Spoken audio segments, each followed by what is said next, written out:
So, నా చిన్నప్పటి నుండి నేనేమనుకునేదాన్నంటే, వాళ్ళు ఇజ్రాయెల్ వాళ్ళే అని అనుకునేదాన్ని. అంటే పెద్దలు, అంటే ఇజ్రాయెల్ వాళ్ళు 12 మంది అపోస్తలులు అలా అని అనుకునేదాన్ని. సో, అది రాంగ్ అని నాకొక 5 ఇయర్స్ బ్యాక్ తెలిసింది. అప్పటికి ఒక చిన్న డౌట్ ఉండే. ఎంత జీసస్ మీద లవ్ ఉన్నా గానీ, బైబిల్ అంటే ఎఫెక్షన్ ఉన్నా గానీ, ఒక చిన్న ఫీలింగ్ ఉంటుండే.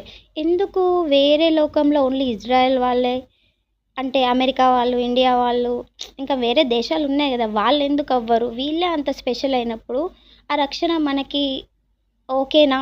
కరెక్టేనా? అన్న క్వెషన్స్ చాలా ఉంటుండే నాకు.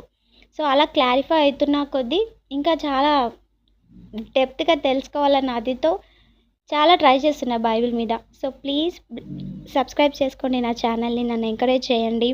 సో, మీకిలాంటి ఏమైనా డౌట్స్ ఉంటే నాతో షేర్ చేసుకోండి. Thank you. Please do subscribe. Bye.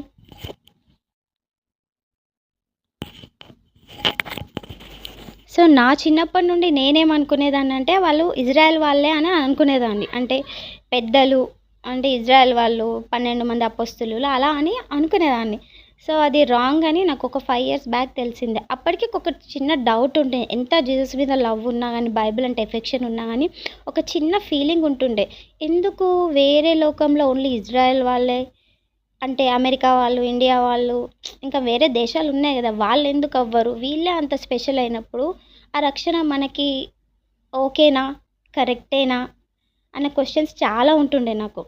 So, అలా క్లారిఫై అయితున్న కొద్దీ ఇంకా చాలా డెప్త్‌గా తెలుసుకోవాలన్న అదితో చాలా ట్రై చేస్తున్నా బైబిల్ మీద. సో, ప్లీజ్ సబ్స్క్రైబ్ చేసుకోండి నా ఛానల్‌ని. నన్ను ఎంకరేజ్ చేయండి.